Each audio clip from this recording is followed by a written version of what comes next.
So we'll start off with an appetizer. Ayos, siya. Taray, di ba? Gagawa tayo ng kilawing baboy. Pag sinabi nating kilawin, like yung ginagawa natin ngayon, luto sa apoy. Okay. Okay. So, ang kilawin ay luto sa apoy, mga Yes. kapuso. Lagi niyo Yes. tatandaan. Hindi Ang sa kinilaw suka. ay? Sa suka. Yun. Galing mo talaga. Advance! Galing na beses. May natutunan na ako.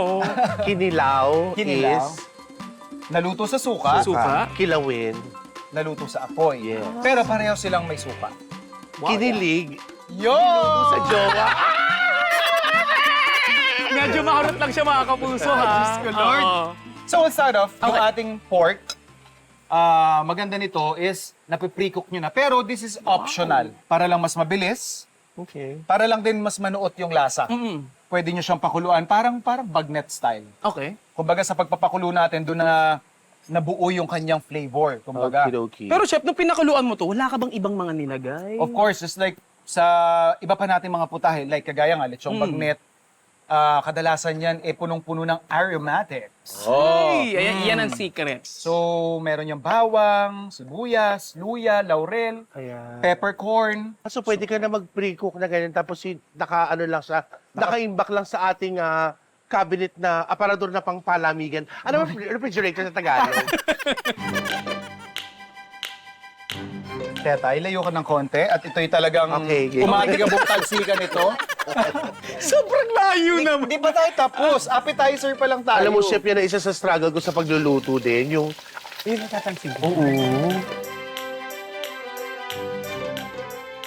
Hoy, magsibaba na kayo! Diyan kakain na!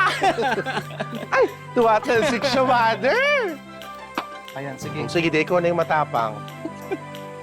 Baboy ka! Baboy, baboy. Taboy ka. Ang galing ni chef, oh. Gusto ko rin yung bilis ng pag-iisip mo, yung comedy, no? Nagpapasarap na maka-interact kayo lagi. Pero hindi niyo ba alam, chef, na sa aming mga komedyante, minsan nalulungkot din kayo, madalas din na namin sinasabi sa inyo. Aww. Na nagpapasaya sa amin yung mga tao nag-iiwan ng labanos. Kainis ka. Ikaw yun. Pero chef, gusto ko malaman, anong purpose ko dito? Kakain ka?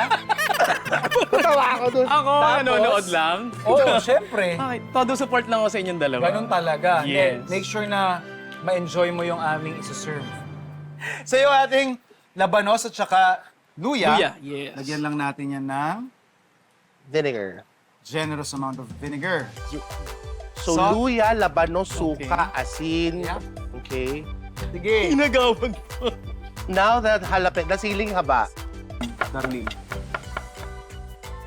So actually, Ayan. yung ating kilawin, yun na yung pinakamatagal na part. Kasi, So, ito lang fry and then you just chop and mix and that's Yes, it. yes. Season and then taste, ganon. yes. Tapos, chef, ito we're not gonna chop this anymore. No ito need na siya. yeah, as is. Like, I don't have to drain it anymore. No Direkta need. na. Para we need that little oil from the from frying. Actually, bite-size din naman siya. Yeah? Yeah. And in a way, yung residual heat na meron dun sa ating ingredient. What? Say that again, chef? Yung natitirang init, Or, pero in English, kasi residual heat Oh, niya would actually residual. wilt yung Yes. ating ginger, somehow would tone down yung parang pinaka-angas ng ating ginger.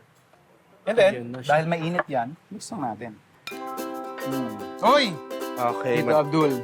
Natapon. Tapon, ano ba Sa'yo na daw yan. Hala na, ba yan matatapon? Mainit, mainit, mainit. Sige, sige. Harap. Aray. Ayun na nakita mo, puputok.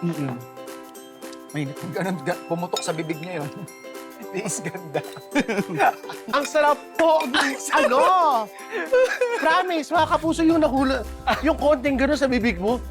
Grabe, ang sarap. Pumuputok-putok I know, yung bibig it makes a lot of difference. And the taste, it's so fantastic, really. Like, I cannot, the flavor is spot on. It's, Oh. help me.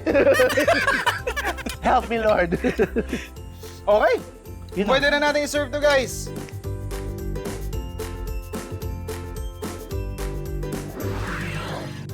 Actually, yung flavor profiles na to can be traced back dun sa mga ninuno natin bago pa dumating ang mga Espanyol. Bago pa nagkaroon ng ibang influence ang ating pagkain Pilipino, mahilig na tayo sa balanse ng matamis, Maasim, maalat, maanghang. So lahat nandun ng fresh. So, I think yung ganyang type of combination ng flavor ang talaga namang sumisigaw sa buong mundo. Masarap ang pagkaing Pilipino! Totoo naman. yun. Di ba?